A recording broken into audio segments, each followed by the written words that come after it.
Hello friends, आज हम start करेंगे थेरेप्यूटिक डाइट, जिसे हम चिकित्सकीय आहार कहते हैं। आइए जानते हैं हम चिकित्सकीय आहार क्या होता है।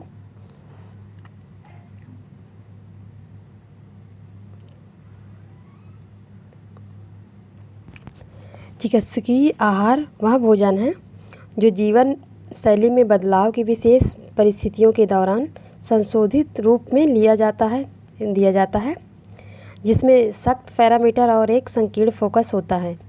यानी कि ये ऐसा भोजन है जिसे हम विशेष परिस्थितियों के दौरान, मतलब जैसे हम बीमार हैं और हमें ट्रीटमेंट चल रहा है, जब हम डॉक्टर के पास दवा को जाते हैं, दवा के साथ साथ डॉक्टर हमें ये भी बताते हैं कि हमें क्या खाना है और क्या नहीं खाना है। मतलब कि हमें कैसी डाइट लेना है जिससे हमारी दवाएं क्या करें, हमें जल्दी ठीक कर दें। तो ये क्या है, भोजन के साथ साथ हमें डाइट का भी ध्यान रखना होता है। तो चिकित्सकीय आहार क्या है कि बीमारी के वक्त हमें दवा के साथ साथ आहार में परिवर्तन चाहिए होता है। जैसे कि हम अगर बीमार हैं तो हमें तेल मसाला जो है मना कर देते हैं डॉक्टर खाने के लिए। तो ये क्या है, अवॉइड किया जाता है इससे। इस प्रकार के आहार का उद्देश्य कई बीमारियों के बाद शरीर को साफ करना और स्वास्थ्य में सुधार करना होता है। मतलब हम इस प्रकार के आहार को कब किस लिए लेते हैं, किस उद्देश्य से लेते हैं, जिससे बीमारियों के बाद क्या होता है, हमारे शरीर को साफ करने के लिए, जैसे एंटीऑक्सीडेंट फूड्स ले लेते हैं हम, और कुछ ऐसे फूड्स ले लेते हैं जो हमारी बॉडी को क्या करता है, साफ करता है, और स्वास्थ्य में सुधार करने के लिए, जो बीमार है उसके स्वास्थ्य में सुधार आ जाए। जैसे कि अगर हमारी बॉडी में वाइट ब्लड सेल जो है कम हो गया है, या फिर प्लेटलेट्स कम है, तो हम क्या करते हैं, कीवी फल खाते हैं। या फिर अगर हमारे अंदर क्या बोलते हैं, लाल ब्लड सेल अगर कम हो गई है, तो हम चुकंदर, अनार ऐसे आहार लेते हैं, है ना। तो ये क्या हो गया, आहार के उद्देश्य हो गए कि हम बीमारियों में अगर हम ऐसे आहार लेते हैं तो हमारे स्वास्थ्य में जल्दी सुधार हो जाता है। मतलब कि डाइट का भी क्या होता है, मेन रोल होता है हमारे बॉडी में ट्रीटमेंट के लिए। कोई कोई बीमारियां ऐसी होती हैं जो क्या होता है, डाइट के द्वारा ही ठीक हो जाती हैं। जैसे कि अगर हमारे डाइजेशन में प्रॉब्लम है तो हम क्या करते हैं, हम डाइट को थोड़ा सा चेंज कर देते हैं, जिससे हमारी डाइट चेंज हो जाती है जैसे ही, तो वैसे हमारा डाइजेशन सही हो जाता है।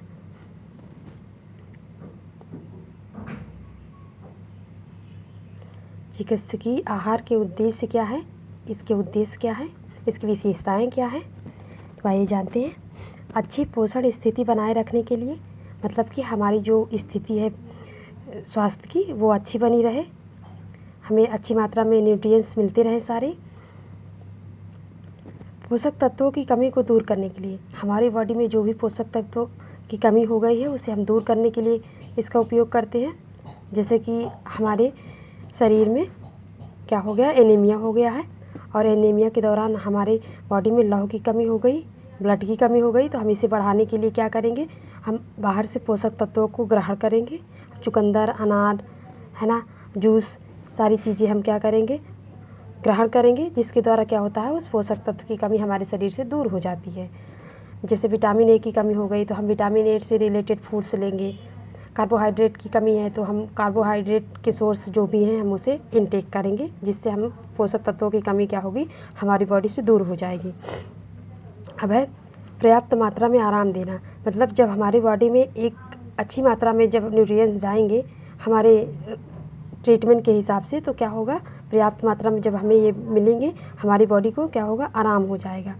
मतलब जो बॉडी चाहती है उसके अकॉर्डिंग अगर हमारी बॉडी में फूड जाता है तो हमारी बॉडी को आराम होगा। जैसे दस्त है किसी को, तो उसे क्या करना है, दस्त है उसे हम उसी के अकॉर्डिंग उसे डाइट देंगे जिससे कि उसे आराम मिल जाए। वजन के अनुसार आहार योजना, मतलब कि अगर कोई आदमी जैसे मोटा है तो उसे हमें फ़ैट नहीं देना है, कोई अगर पतला है तो हमें उसे क्या करना है, उसके डाइट में हमें फ़ैट ऐड कर देना है। तो ये क्या है, वज़न के अनुसार होता है कि कौन सा कम वज़न का है और कौन ज़्यादा वज़न का। जो ज़्यादा वज़न का है उसे हम वसा नहीं देंगे, और जो कम वज़न का है उसे हम क्या करेंगे, वसा देंगे। तो ये क्या हो गया, वज़न के अनुसार हो गया। अब इसके प्रिंसिपल के बारे में डिस्कस करें, प्रिंसिपल ऑफ थेरेप्यूटिक डाइट। तो ये क्या होता है, जो होता है शरीर को पर्याप्त पोषक तत्व प्रदान करें। मतलब हमारे शरीर को जितने पोषक तत्वों की आवश्यकता है उसे हमें प्रदान करना चाहिए। मतलब हमारे शरीर में इसकी कमी होनी नहीं चाहिए, नहीं तो क्या होगा, हमारे शरीर में डिजीज़ हो जाएगा। पोषण में बदलाव के लिए मतलब हमारी ये स्वास्थ्य में क्या होगा, न्यूट्रिएंट्स के बदलाव अगर हम कर देंगे तो हमारे बॉडी पे इसका डायरेक्ट इफेक्ट पड़ेगा। पोषक के बारे में जानकारी के लिए मतलब पोषक के बारे में जानकारी के लिए हमें हर न्यूट्रिएंट्स के बारे में जानकारी हो जाती है। हमें किस फूड को कब लेना चाहिए, किस बीमारी में हमें कैसे फूड लेना चाहिए, तो इन सब चीज़ों की जानकारी हो जाती है। बीमारी का इलाज करने के लिए अगर हम किसी बीमारी से पीड़ित हैं तो हम उसके इलाज के लिए भी ये डाइट अपनाते हैं, है ना। जैसे हमें कॉन्स्टिपेशन है तो क्या होगा, अगर हम उसमें केला लेते हैं तो हमारा कॉन्स्टिपेशन दूर हो जाएगा। और ऐसे ही जैसे हमें बुखार है तो हम उसमें क्या करेंगे, उसमें सेमी लिक्विड का फूड का इस्तेमाल कर सकते हैं। बहुत सी गंभीर बीमारियां होती हैं जिसका इलाज हम क्या करते हैं, डाइट के द्वारा करते हैं। हम डाइटिशियन से क्या सलाह लेते हैं, वो हमें फूड सजेस्ट करते हैं कि हमें कैसे फूड्स लेने हैं इस बीमारी में और क्या खाना है क्या नहीं खाना है, वो हमें सजेस्ट करते हैं। वो डाइटिशियन होते हैं आपके हॉस्पिटल में। चिकित्सकीय आहार में संशोधन मतलब जो थेरेप्यूटिक डाइट है उसमें क्या करना है, बदलाव। तो कैसे होता है, रूटीन हॉस्पिटल की रूटीन के अकॉर्डिंग जो है डाइट कैसे बनेगा, इसके माध्यम से हम करेंगे। फर्स्ट है आपका क्लियर लिक्विड। ये किस तरह का आहार है आइए देखते हैं। ये स्पष्ट तरल आहार अवशेष रहित आहार है और तरल रूप में परोसा जाता है। मतलब अवशेष रहित का मतलब होता है कि पूरी तरह से ये क्या है, लिक्विड है। जैसे कि आपका नारियल पानी है, नारियल पानी क्या है, क्लियर लिक्विड हो गया। ये अब इसमें क्या है, किसी प्रकार का अवशेष नहीं है और ये तरल रूप में भी परोसा जाता है। इसका एग्जाम्पल हो गया केला का भी, अगर हम केला को भी मैश कर देते हैं, उसका जूस बना देते हैं। संतरा का जूस हो गया, अंगूर, चावल, पनीर, आलू और नरम रोटी, दूध, दही, कस्टर्ड पुडिंग, ये सब क्या हो गए हैं आपके, ये आपके क्लियर लिक्विड हो गए हैं। कस्टर्ड पुडिंग क्या है, कस्टर्ड पुडिंग है जिस दूध रहता है और उसमें क्या करते हैं, फ्रूट्स की मात्रा को ऐड कर देते हैं, उससे हम कस्टर्ड पुडिंग बनाते हैं जो बहुत ही नरम आहार होता है और हमारे स्वास्थ्य के लिए बहुत ही अच्छा होता है। ये रोग की स्थिति, ये गंभीर बीमारी में इसको दिया जाता है, ऑपरेशन के बाद के मरीज में दिया जाता है, डायरिया के बाद हम इसे दे सकते हैं और ऑपरेशन से पहले मरीज को हम दे सकते हैं। सेकेंड नंबर है आपका फुल फ्लूइड, जिसे हम मुख्य रूप से ऐसे आहार को शामिल करें जो तरल हो और उन रोगियों के लिए पर्याप्त रूप से पौष्टिक हो जो चबा नहीं सकते। इसे हम किसे देंगे, जो क्या करते हैं, चबा नहीं सकते और निगल नहीं सकते हैं, हम ऐसे रोगियों को इसका इस्तेमाल करने के लिए कहेंगे। फॉर एग्जाम्पल जैसे इसका डिजीज़ कंडीशन अभी बता रहे हैं आपको। This diet is given in between A clear liquid diet and soft liquid diet. ये क्या हो गया आपका, क्लियर लिक्विड और सॉफ्ट लिक्विड के बीच की डाइट होती है फुल फ्लूइड। डिजीज़ कंडीशन क्या होती है इसकी, तीव्र गैस्ट्रिक, जो आपके जीआई ट्रैक में प्रॉब्लम होती है उसके लिए होता है ये। और संक्रमण के दौरान मौखिक सर्जरी और चेहरे गर्दन के प्लास्टिक सर्जरी, अगर हमारी बॉडी पे फेस पे क्या होता है, सर्जरी की गई है, गर्दन पे सर्जरी होगी, तो हम क्या करेंगे, फुल फ्लूइड डाइट लेते हैं। गंभीर रूप से बीमार रोगियों के लिए चबाने और निगलने में कठिनाई होती है, मतलब ऐसे रोगियों को हमें इसे देना है जिसे चबाने और निगलने में प्रॉब्लम होती है, तो हम उसे ऐसी बीमारी को ठीक करने के लिए हम क्या करेंगे, फुल फ्लूइड देंगे। नेक्स्ट है सॉफ्ट डाइट, जिसे हम नरम आहार के नाम से जानते हैं। नरम आहार का उपयोग पूर्ण तरल और सामान्य आहार के बीच एक संक्रमणकालीन आहार के रूप में किया जाता है। नरम आहार का उपयोग पूर्ण तरल और सामान्य आहार के बीच संक्रमणकालीन आहार के रूप में किया जाता है और यह स्थिरता में नरम है, चबाने में आसानी होती है, सरलता से पचाने वाला भोजन होता है और इसे सीमित मात्रा में फाइबर होते हैं। जिस भोजन में फाइबर होते हैं उसमें क्या होता है, वो हमारे भूख को कंट्रोल करता है और हमारे पेट के लिए फ़ायदेमंद होता है। इससे हमारे बॉडी में क्या होता है, आंतों का संकुचन में मदद करता है। ये आंतों में जो भोजन जाता है उसकी गति में ये क्या करता है, हेल्प करता है फाइबर युक्त भोजन। अगर किसी को डाइजेशन से प्रॉब्लम रहा, किसी को डाइजेशन से रिलेटेड प्रॉब्लम है, तो आपको डाइटिशियन यही सजेस्ट करेंगे कि आप क्या करेंगे, फाइबर युक्त भोजन लो। डिजीज़ कंडीशन इसकी क्या हो गई, डिजीज़ कंडीशन इसकी है हल्की जीआई समस्या, GI क्या है? गैस्ट्रिक इंटेस्टाइनल प्रॉब्लम, जो हमारे आंतों में या पेटों से रिलेटेड समस्याएं होती हैं उसमें हम इसे देंगे। और दस्त से स्वास्थ्य लाभ, कमजोरी रोग, जिससे वीकनेस में भी हम दे सकते हैं। आइए बात करते हैं हम इसके मैकेनिकल सॉफ्ट डाइट क्या होती है।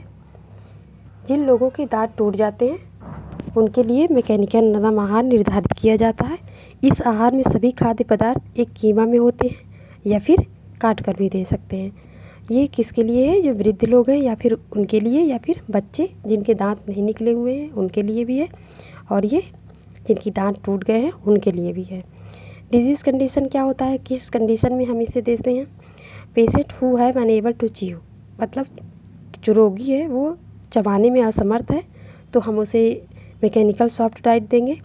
जिनके सिर और गर्दन में सर्जरी हुई है उनको हम मैकेनिकल सॉफ्ट डाइट देंगे। और जिन्हें डेंटल प्रॉब्लम है, दांतों से रिलेटेड प्रॉब्लम है, तो हम उसे भी मैकेनिकल सॉफ्ट डाइट देंगे। एनाटॉमिक एसोफेजियल शक्ति, जो हमारे एसोफेगस में प्रॉब्लम होती है तो उसमें भी हम क्या करेंगे? मैकेनिकल डाइट देंगे। नेक्स्ट है आपका नॉर्मल डाइट। नॉर्मल डाइट क्या होता है? जो सामान्य आहार में अच्छे स्वास्थ्य वाले व्यक्ति द्वारा खाया गया कोई भी और सभी भोजन शामिल होता है। जैसे नॉर्मल इंसान, जो नॉर्मल हम लोग डेली रूटीन में हम लोग भोजन करते हैं, ये उसमें आ जाता है कि हम लोग डेली सब लोग जो खाते हैं नॉर्मल व्यक्ति के लिए नॉर्मल डाइट होता है। सेमी लिक्विड डाइट ये क्या है? यह आहार टॉन्सिलेक्टोमी या गले की सर्जरी के बाद तब तक दिया जाता है जब तक कि नरम या सामान्य आहार बिना किसी कठिनाई के निगल ना लिया जाए। मतलब यह आहार जो गले में सर्जरी की जाती है तो हम उसके लिए देंगे क्योंकि ये नरम आहार होता है। ब्लेंडराइज लिक्विड डाइट, खाद्य पदार्थ को मिश्रित करके दिया जाता है और इसे मौखिक सर्जरी के दौरान दिया जाता है।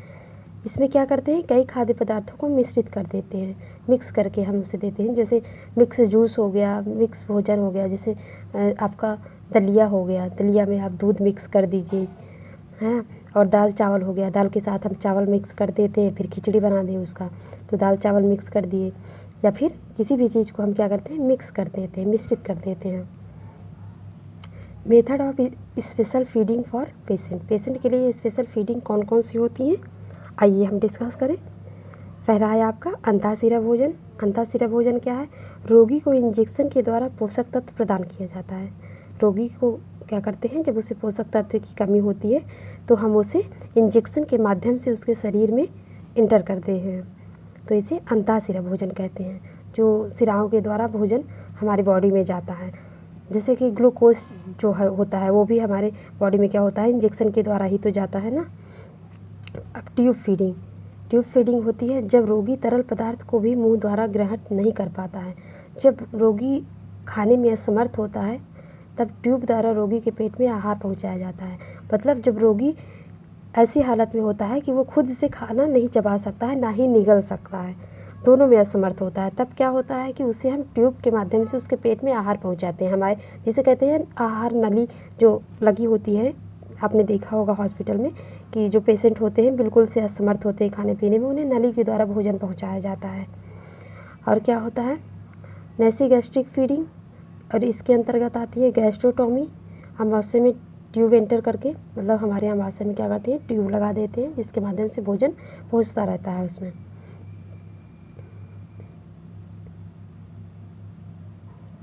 तो ये आपका क्या था? चिकित्सकीय आहार चैप्टर यहाँ पे आपका कंप्लीट होता है। आई होप कि आप लोगों को समझ में आया होगा। और नेक्स्ट वीडियो में हम डिस्कस करेंगे अगला न्यूट्रिशन का टॉपिक, और इससे रिलेटेड हम क्वेश्चन कराएंगे। इसके बाद आप लोगों को समझ में आया होगा। अगर नहीं समझ में आया तो आप लोग वीडियो को फिर से एक बार देख लीजिएगा, आपको समझ में आ जाएगा।